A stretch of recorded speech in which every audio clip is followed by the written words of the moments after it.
Hello achievers, कैसे हैं आप सब। आशा करता हूं कि सब कोई अच्छे होंगे और अपने एग्जाम की तैयारी भी अच्छे से कर रहे होंगे। आज के इस वीडियो में देखने वाले हैं पॉलिटिकल साइंस के टॉप 30 मोस्ट इंपोर्टेंट क्वेश्चन जो आपके एग्जाम के लिए बहुत ही ज़्यादा इंपॉर्टेंट है।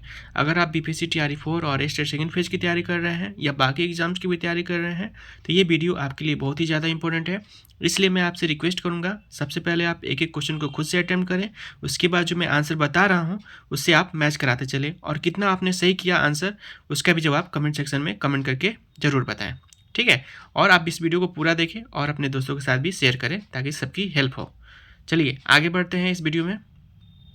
उससे पहले बता दें कि अगर अभी तक आप इस चैनल को सब्सक्राइब नहीं किए हैं तो इस चैनल को भी सब्सक्राइब कर सकते हैं, क्योंकि यहाँ पे हम लोग आपके लिए most important video series start किए हैं जो आपके एग्जाम के लिए बड़ा ही हेल्पफुल है, ठीक है। इस चैनल को आप सब्सक्राइब कर लीजिए। चलिए फर्स्ट क्वेश्चन देखते हैं। फर्स्ट क्वेश्चन क्या बोल रहा है। फर्स्ट क्वेश्चन आपके सामने है ये। चलिए इसका आंसर करने का प्रयास कीजिए। क्या बोल रहा है, संविधान में लोकतंत्र शब्द का प्रयोग किस अनुच्छेद में किया गया है। पहले क्वेश्चन का आंसर करने का प्रयास कीजिए। ऑप्शन ए अनुच्छेद 19, ऑप्शन बी अनुच्छेद 21, सी अनुच्छेद 1 या डी अनुच्छेद 38। चलिए इसका राइट आंसर आप बताने का प्रयास कीजिए क्या होगा। इसका करेक्ट आंसर क्या होगा बताइए। इसका राइट आंसर होगा आपका ऑप्शन सी अनुच्छेद 1, ठीक है। जो लोकतंत्र शब्द का प्रयोग है अनुच्छेद 1 में किया गया है। इसके बारे में थोड़ा जान लीजिए। ये क्या बोल रहा है, भारतीय संविधान में लोकतंत्र शब्द का उल्लेख जो है अनुच्छेद 1 में किया गया है, जो भारत को एक संघात्मक, ध्यान दीजिएगा, एक संघात्मक राज्य घोषित करता है, ठीक है। तो आप इसे याद रखिए, अनुच्छेद 1 जो है भारत के संघात्मक राज्य घोषित करता है। अगला क्वेश्चन देखिए, क्वेश्चन नंबर 2 ये रहा आपके सामने। भारत में राज्यसभा के सदस्यों की कुल संख्या क्या है। इसका आंसर कीजिए क्या होगा। ऑप्शन ए 545, ऑप्शन बी 250, सी 230 या डी 300। चलिए इसका राइट आंसर बताइए क्या होगा। भारत में राज्यसभा के सदस्यों की कुल संख्या कितनी है। चलिए बताइए। इसका राइट आंसर होगा आपका ऑप्शन बी 250 जो है राज्यसभा में सदस्यों की कुल संख्या है, ठीक है। इसके बारे में थोड़ा जान लीजिए। राज्यसभा में अधिकतम जो है 250 सदस्य होते हैं, ठीक है। इसको आप ध्यान में रखें, 250 अधिकतम होते हैं, जिनमें से 238 जो हैं राज्य और संघ क्षेत्र से चुने जाते हैं और 12 सदस्य जो है राष्ट्रपति द्वारा मनोनीत होते हैं। आप इसे याद रखें। क्वेश्चन नंबर 3 देखिए। क्वेश्चन नंबर 3 क्या बोल रहा है, ये रहा आपके सामने। किस संविधान संशोधन ने भारत में समानता को सुनिश्चित करने के लिए आरक्षित श्रेणियों को सम्मिलित किया। ऑप्शन ए 42वां संशोधन, बी किधर गया, ऑप्शन बी ये रहा आपके सामने। ऑप्शन बी 44वां संशोधन, सी 73वां संशोधन या डी 86वां संशोधन। इसके बारे में बताइए, किस संविधान संशोधन ने भारत में समानता को सुनिश्चित करने के लिए आरक्षित श्रेणियों को सम्मिलित किया है। ऑप्शन आपके सामने है। ऑप्शन क्या था, तो 42वां संशोधन, 44वां संशोधन, 73वां संशोधन या डी 86वां संशोधन। इसका राइट आंसर आप बताने का प्रयास कीजिए। राइट आंसर क्या होगा, तो इसको आप याद रखें। ऑप्शन ए जो था बिल्कुल सही आंसर था। ऑप्शन ए कहाँ गया, ये रहा आपके सामने। ऑप्शन ए 42वां संशोधन जो है बिल्कुल राइट होगा। 42वें संशोधन ने संविधान में समानता के अधिकार को लागू किया। नेक्स्ट क्वेश्चन देखिए, क्वेश्चन नंबर 4। क्वेश्चन नंबर 4 कहाँ है, ये रहा आपके सामने। क्वेश्चन नंबर 4 देखिए, भारत में राष्ट्रपति के चुनाव में किस प्रकार की प्रणाली अपनाई जाती है। इसका आंसर करना है आपको। प्रत्यक्ष मतदान, अप्रत्यक्ष मतदान, सी चैम्बर्स प्रणाली या डी ऑनलाइन मतदान। चलिए इसके जवाब दीजिए क्या होगा। भारत में राष्ट्रपति के चुनाव में किस प्रकार की प्रणाली अपनाई जाती है। ऑप्शन आपके सामने है, प्रत्यक्ष मतदान, अप्रत्यक्ष मतदान, चैम्बर्स प्रणाली या ऑनलाइन मतदान। इसका आंसर आप कीजिए क्या होगा। इसका राइट आंसर होगा आपका ऑप्शन बी, अप्रत्यक्ष मतदान जो है भारत के राष्ट्रपति के चुनाव में अपनाई जाती है। अगला क्वेश्चन देखिए, क्वेश्चन नंबर 5। भारत के पहले राष्ट्रपति कौन थे, ये बताना है। बड़ा ही सिंपल क्वेश्चन है, इसका आंसर कीजिए क्या होगा। तो आप याद रखिए, भारत के जो पहले राष्ट्रपति थे डॉक्टर राजेंद्र प्रसाद थे। इनके बारे में थोड़ा जान लीजिए। डॉक्टर राजेंद्र प्रसाद जो थे भारत के पहले राष्ट्रपति थे और वे 2 बार राष्ट्रपति रहे। ये याद रखें आप कि जो राजेंद्र प्रसाद थे भारत के वो 2 बार राष्ट्रपति रहे हैं। ठीक है, अगला क्वेश्चन देखिए। नेक्स्ट क्वेश्चन कौन सा है? क्वेश्चन नंबर 6 ये रहा आपके सामने, आपके स्क्रीन के ऊपर। भारत में राज्यसभा के चुनाव में किस प्रकार की प्रणाली का पालन किया जाता है? इसका आंसर कीजिए। ऑप्शन ए समानुपातिक प्रतिनिधित्व, ऑप्शन बी प्रत्यक्ष मतदान, ऑप्शन सी अप्रत्यक्ष मतदान, या डी 2 चरणीय मतदान। क्वेश्चन देखिए, क्वेश्चन क्या बोल रहा है, क्वेश्चन को ध्यान से पढ़ें। भारत में राज्यसभा के चुनाव में किस प्रकार की प्रणाली का पालन किया जाता है? ऑप्शन आपके सामने है, इसका आंसर कीजिए क्या होगा। इसका आंसर आप याद रखिए, option A is the right answer. समानुपातिक प्रतिनिधित्व जो है भारत के राज्यसभा के चुनाव में अपनाई जाती है। इसके बारे में थोड़ा जान लीजिए, समानुपातिक प्रतिनिधित्व क्या है। राज्यसभा के चुनाव में समानुपातिक प्रतिनिधित्व प्रणाली का पालन किया जाता है, इसे आप याद रखें, जिसमें प्रत्येक राज्य के मतदाता अप्रत्यक्ष रूप से मतदान करते हैं। ठीक है, तो अगर एग्जाम में ये क्वेश्चन आए तो आप इसका आंसर जरूर करें।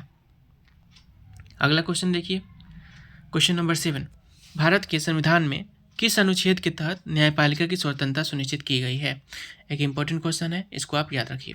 ऑप्शन ए अनुच्छेद 50, ऑप्शन बी अनुच्छेद 124, सी अनुच्छेद 245, या डी अनुच्छेद 368। इसका करेक्ट आंसर बताइए क्या होगा।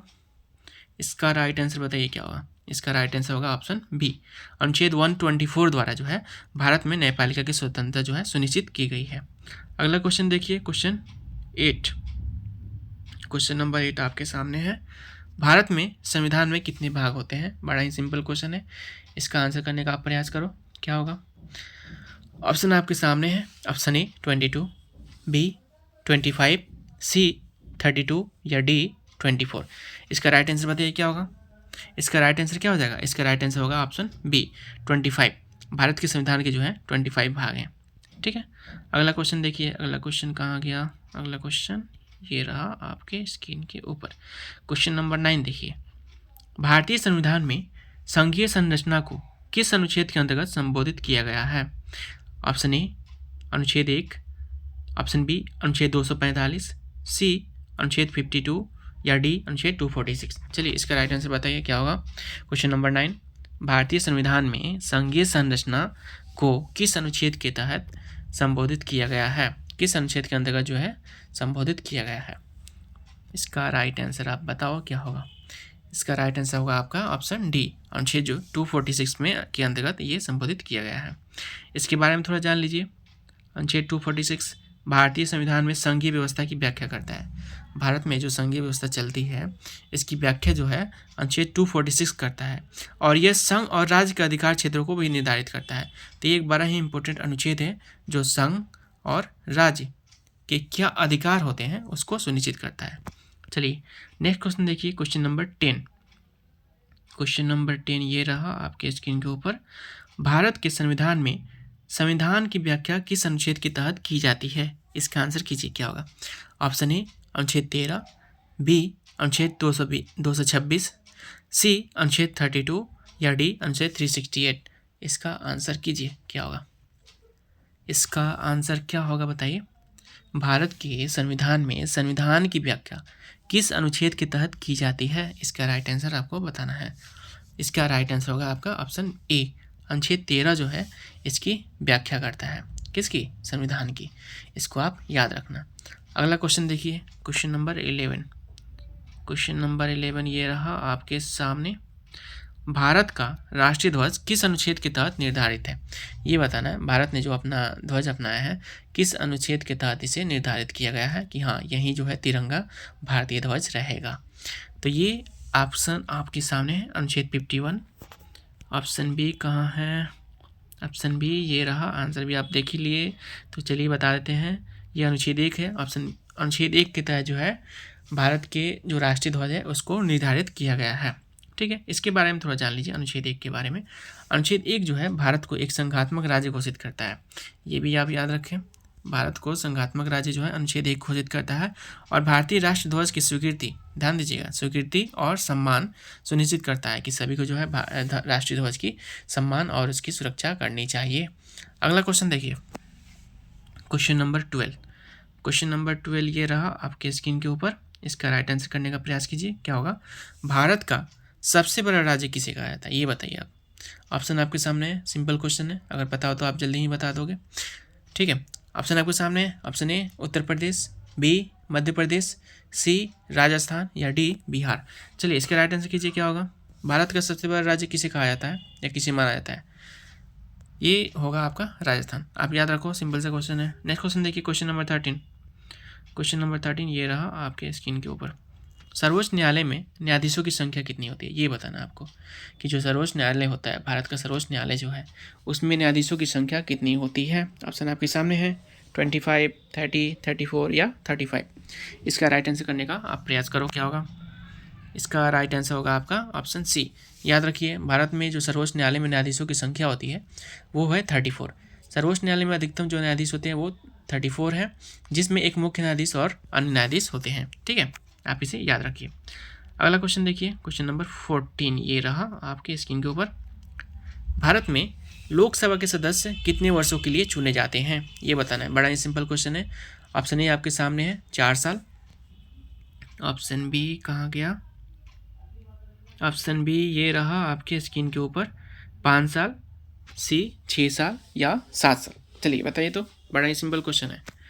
जो लोकसभा के सदस्य होते हैं कितने सालों के लिए चुने जाते हैं, तो इसका आंसर आप याद रखो 5 साल। ये तो बड़ा ही सिंपल क्वेश्चन है, इसे याद होना चाहिए आपको।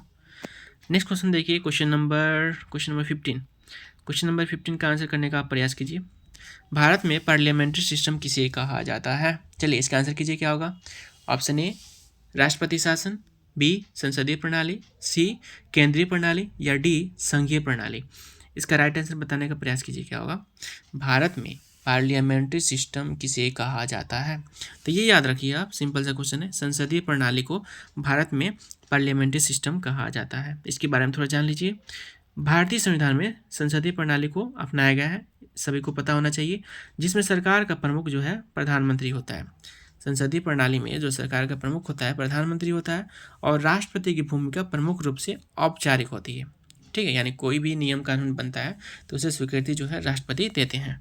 ठीक है, अगला क्वेश्चन देखिए। तो अगला क्वेश्चन है क्वेश्चन नंबर 16। क्वेश्चन नंबर 16 आपके सामने है। भारत में संविधान के संशोधन का अधिकार किसे दिया गया है? किसे वो अधिकार है जो संविधान का जो है संशोधन कर सकता है? ऑप्शन आपके सामने है राष्ट्रपति, ऑप्शन बी राज्यसभा, सी लोकसभा या डी संसद। चलिए इसका आंसर करने का प्रयास कीजिए। ये एक इम्पोर्टेंट क्वेश्चन है। संविधान संशोधन कौन कर सकता है, किसके अधिकार क्षेत्र में है? क्या वो राष्ट्रपति है या राज्यसभा है या लोकसभा है या संसद है? ठीक है, तो ये अधिकार आप याद रखो, संसद को दिया गया है। ऑप्शन डी जो है बिल्कुल राइट आंसर होगा। भारतीय संविधान को संशोधित करने का अधिकार जो है संसद को है। हालांकि कुछ संशोधनों के लिए राज्यसभा की स्वीकृति भी आवश्यक होती है। ठीक है, तो संसद जो है मुख्य रूप से इसके लिए जिम्मेवार है। अगला क्वेश्चन देखिए, क्वेश्चन नंबर 17। क्वेश्चन नंबर 17 ये रहा आपके सामने। भारत में न्यायपालिका की स्वतंत्रता किस अनुच्छेद के तहत सुनिश्चित की जाती है? इसका राइट आंसर आप करने का प्रयास कीजिए। क्या होगा? ऑप्शन में दे रहा हूँ अभी आपको। ऑप्शन ए कहाँ गया? Option okay. उससे पहले मैं आपको बता दूं कि अगर आप यूपीएससी स्टेट या सेकंड फेज की तैयारी कर रहे हैं तो हमने आपके लिए इसकी सारी तैयारी करने के लिए 2000 से भी अधिक इंपॉर्टेंट क्वेश्चन की एक पूरी सीरीज़ तैयार की है। साथ ही साथ एनसीईआरटी के जो मोस्ट इंपॉर्टेंट टॉपिक है, जहाँ से हर साल जो है आपके एग्ज़ाम में, हर बार जब भी ये एग्ज़ाम कंडक्ट हो रहे हैं तो आपके लिए 20 से 25 क्वेश्चन देखे जाते हैं, और प्रीवियस ईयर क्वेश्चन जो है सारे चीज़ें जो है आपको 300 रुपीज़ में दी जा रही हैं। अगर आप इंटरेस्टेड हैं तो आप इन सारी चीज़ों को 300 रुपीज़ में ले सकते हो और अपने एग्ज़ाम को पहले प्रयास में कम समय में ही आसानी से निकाल सकते हो। ठीक है, चलिए आगे बढ़ते हैं। इसके अलावा बता दें, एक और चीज़ बता दें आपको कि अगर आप हमारे प्रीमियम व्हाट्सएप ग्रुप का हिस्सा बनना चाहते हैं, जहाँ पे आपको 1-to-1 गाइड किया जाता है, तो आप हमारे प्रीमियम व्हाट्सएप ग्रुप को भी ज्वाइन कर सकते हैं। यहाँ पे आपको daily quiz test, worksheets, video lectures, notes के साथ फ्री अनलिमिटेड टेस्ट सीरीज दी जाती है, जो आपकी पूरे एग्ज़ाम के लिए वैलिड रहती है। साथ ही साथ 24/7 आपको गाइडेंस प्रोवाइड की जाती है। अगर आप एक सीरियस एस्पायरेंट हो और कम समय में अपने एग्ज़ाम को निकालना चाहते हो तो आप हमारे प्रीमियम व्हाट्सएप ग्रुप को मात्र ₹500 में ज्वाइन कर सकते हो, मात्र ₹500 में ज्वाइन कर सकते हो।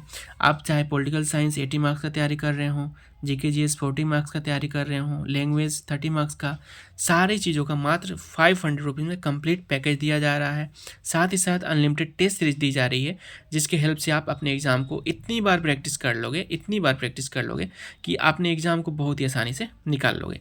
आप अगर इंटरेस्टेड हो तो इसे आप मात्र ₹500 में प्राप्त कर सकते हो। अच्छा, इसको आप कहाँ से प्राप्त करोगे? तो नंबर ये रहा आपके सामने, आप यहाँ पे कॉल करके या व्हाट्सएप करके ज़्यादा जानकारी ले सकते हैं और इस जो पैकेज है, जो स्टडी पैकेज है, आप उसे प्राप्त कर सकते हैं। ठीक है, तो चलिए वीडियो में आगे बढ़ते हैं। क्वेश्चन क्या था? क्वेश्चन ये था हमारा, भारत में न्यायपालिका की स्वतंत्रता किस अनुच्छेद के तहत सुनिश्चित की जाती है? ये बताना है आपको। क्वेश्चन नंबर 17, न्यायपालिका की स्वतंत्रता किसके द्वारा सुनिश्चित की जाती है, किस अनुच्छेद द्वारा? तो देखिए, आंसर आपने देख लिया है तो देख ही लो। अनुच्छेद 124 जो है भारतीय संविधान में सर्वोच्च न्यायालय के गठन और उसके न्यायाधीशों की नियुक्ति तथा उसकी स्वतंत्रता को सुनिश्चित करता है। तो इसका आंसर होगा अनुच्छेद 124, यानी इसका ऑप्शन बी सही होगा। ठीक है, अनुच्छेद 124 जो है इसकी न्यायपालिका की स्वतंत्रता को सुनिश्चित करता है। ठीक है, अगला क्वेश्चन देखिए, क्वेश्चन नंबर 18। क्वेश्चन नंबर 18 ये रहा आपके स्क्रीन के ऊपर। चलिए इसका जवाब देने का प्रयास कीजिए, क्या होगा? इसका जवाब दीजिए। भारतीय संविधान के किस भाग में अधिकारों की गारंटी दी गई है? भारतीय संविधान के किस भाग में अधिकारों की गारंटी दी गई है? भाग 3, भाग 4, भाग 2 या भाग 6? चलिए इसका आंसर कीजिए, क्या होगा? अधिकारों की गारंटी किस में दी गई है, किस भाग में दी गई है भारतीय संविधान के? ये है आपका भाग, बोलिए, भाग 3। Option A is the right answer. भाग 3 में भारतीय नागरिकों के मौलिक अधिकारों की गारंटी दी गई है, जो जीवन, स्वतंत्रता, समानता और धर्म की स्वतंत्रता से संबंधित है। आप इसे याद रखें, ये एक इम्पोर्टेंट क्वेश्चन है। ठीक है, भाग 3 जो है बहुत ही इम्पोर्टेंट है। यहाँ से आपको भारतीय नागरिकों को जो है जीवन, स्वतंत्रता, समानता और धर्म की स्वतंत्रता दी गई है। ठीक है, आप इसे याद रखो। क्वेश्चन नंबर 19 देखिए। क्वेश्चन नंबर 19 क्या बोल रहा है? भारत में राष्ट्रपति के लिए योग्यता क्या है? बड़ा ही इंपॉर्टेंट बट सिंपल क्वेश्चन है, आपको तो इसे याद होना ही चाहिए हर हाल में। भारत में राष्ट्रपति के लिए योग्यता क्या है? कोई भी राष्ट्रपति कब बन सकता है? ऑप्शन ए 35 वर्ष की आयु में, ऑप्शन बी 40 वर्ष की आयु में, 50 वर्ष की आयु में, या डी 30 वर्ष की आयु में? चलिए इसका आंसर करने का प्रयास कीजिए। राष्ट्रपति किस उम्र की आयु के लोग या नेता बन सकते हैं? ठीक है, तो इसका ऑप्शन होगा ऑप्शन ए, 35 वर्ष की आयु में कोई भी व्यक्ति जो भारतीय नागरिक है राष्ट्रपति की आयु के लिए खड़ा हो सकता है। ठीक है, अगर वो जो मानदंड है उसे पूरा करता है। ठीक है, अगला क्वेश्चन देखिए, क्वेश्चन नंबर 20। क्वेश्चन नंबर 20 किधर गया? ये रहा आपके सामने। चलिए, भारत में रिजर्व बैंक का मुख्यालय कहाँ है? ये बताना है आपको। भारत में रिजर्व बैंक का मुख्यालय कहाँ है? Option A Delhi, B Kolkata, C Mumbai या डी चेन्नई? ऑप्शन सारे आपके सामने हैं, इसका आंसर करने का प्रयास कीजिए। इसे याद रखें, रिजर्व बैंक का मुख्यालय जो है मुंबई में स्थित है। ठीक है, अगला क्वेश्चन देखिए, क्वेश्चन नंबर 21। भारत में लोकसभा के कितने सदस्य होते हैं? ये बताना है। ऑप्शन ए 545, बी 250, सी 500 या डी 700? सारे ऑप्शन आपके सामने हैं, इसका करेक्ट आंसर बताइए कि लोकसभा में कितने सदस्य होते हैं। तो इसका राइट आंसर होगा आपका ऑप्शन ए, 545 जो है लोकसभा के कुल सदस्य हैं। ठीक है, आप इसे याद रखो। इसके बारे में थोड़ा जान लीजिए। ये 545 लोकसभा के सदस्य होते हैं। ठीक है, लोकसभा में अधिकतम जो है 545 सदस्य होते हैं। अभी हम लोगों ने देखा जिसमें 530 सदस्य, ध्यान दीजिएगा, 530 सदस्य जो हैं राज्य से और 13 सदस्य जो हैं संघ क्षेत्रों से और 2 सदस्य जो हैं अंग्रेजों द्वारा मनोनीत होते हैं। ठीक है, चलिए आगे देखते हैं। नेक्स्ट क्वेश्चन को देखिए, क्वेश्चन नंबर 22। भारत में संविधान की सबसे बड़ी विशेषता क्या है? ये बताना है। भारतीय संविधान की सबसे बड़ी विशेषता क्या है? तो भारतीय संविधान की सबसे बड़ी विशेषता है इसका लचीलापन। आप इसे डायरेक्ट याद रखो। ठीक है, नेक्स्ट क्वेश्चन देखिए, question number 23। Question number 23, where is question number 23? ये रहा आपके स्क्रीन के ऊपर। भारत में संघीय व्यवस्था की विशेषता क्या है? ये बताइए तो। भारत में संघीय व्यवस्था की विशेषता क्या है? ऑप्शन ए राज्य सरकारों की संप्रभुता, बी एकात्मक शासन प्रणाली, सी साझा साझेदारी या डी कोई नहीं? तो भारत में जो संघीय व्यवस्था है इसकी सबसे बड़ी विशेषता है इसकी साझा साझेदारी। ठीक है, आप इसे याद रखिएगा। क्वेश्चन नंबर 23 का राइट आंसर क्या होगा? ये होगा 23 का option C is the right answer. ठीक है, अगला क्वेश्चन देखिए, क्वेश्चन नंबर 24। क्वेश्चन नंबर 24 ये रहा आपके स्क्रीन के ऊपर। संविधान में विवाद समाधान की प्रक्रिया कहाँ दी गई है?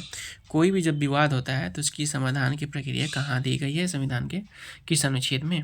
ऑप्शन आपके सामने है, अनुच्छेद 131, अनुच्छेद 129, 130 या 132।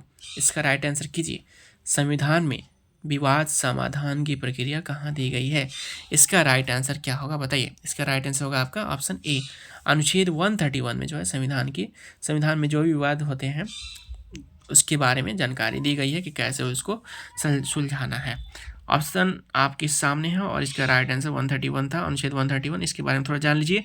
अनुच्छेद 131 भारतीय संघ और राज्य के बीच, ध्यान दीजिएगा, भारतीय संघ या राज्य, सेंटर और स्टेट के बीच अगर कोई विवाद होता है तो इसकी जो समाधान प्रक्रिया है अनुच्छेद 131 में बताई गई है। ठीक है, अगला क्वेश्चन देखिए, क्वेश्चन नंबर कितना था? 24। नेक्स्ट क्वेश्चन देखिए, क्वेश्चन नंबर 25। क्वेश्चन नंबर 25 कहाँ है? नीचे ही है शायद, हाँ यहाँ पे ये रहा। किस संशोधन के तहत संविधान में राइट टू एजुकेशन जोड़ा गया? ये ध्यान दीजिएगा, ये बड़ा ही इंपॉर्टेंट क्वेश्चन है। 25 नंबर क्वेश्चन बड़ा ही इंपॉर्टेंट है कि किस संशोधन के द्वारा भारत में राइट टू एजुकेशन को जोड़ा गया है? 86वां संशोधन, 92वां संशोधन, 93वां संशोधन या 87वां संशोधन? चलिए बताइए तो क्या होगा इसका आंसर। तो ये आप याद रखो, 86वां संशोधन जो था भारत में राइट टू एजुकेशन को जोड़ा है। ठीक है, आप इसे याद रखें। अगला क्वेश्चन देखिए, क्वेश्चन नंबर 26। क्वेश्चन नंबर 26 कहाँ है? क्वेश्चन नंबर 26 ये रहा आपके सामने। चलिए बताइए इसका आंसर। भारत में संविधान के पहले संशोधन को कब पारित किया गया था? ये बताइए।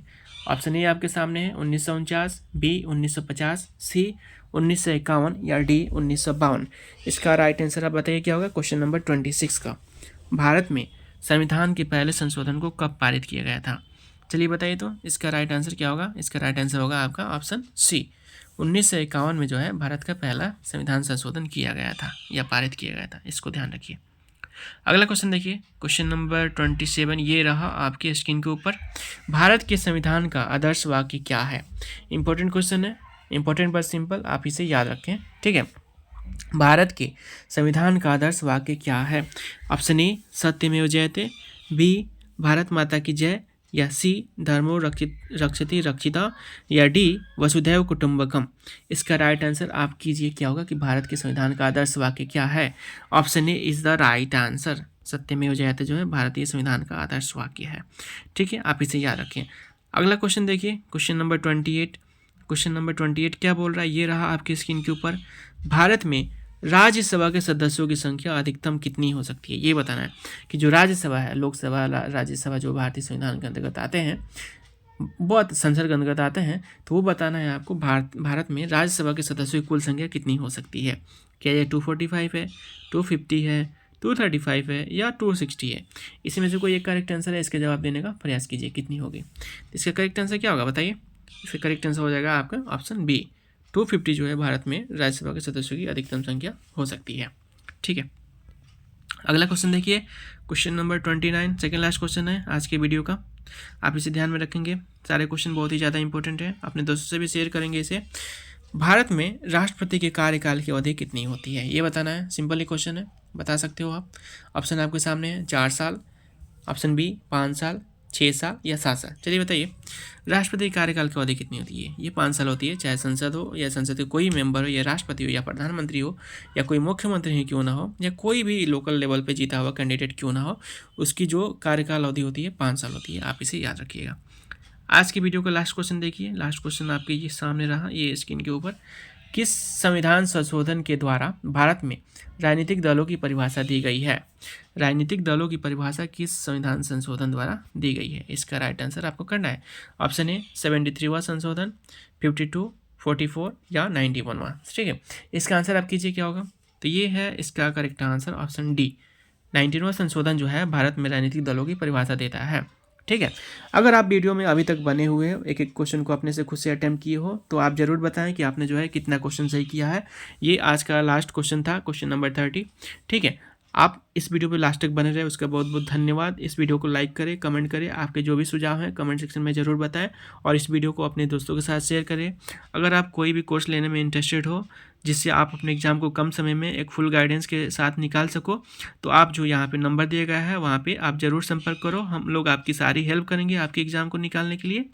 Thanks for watching this video. Thank you so much.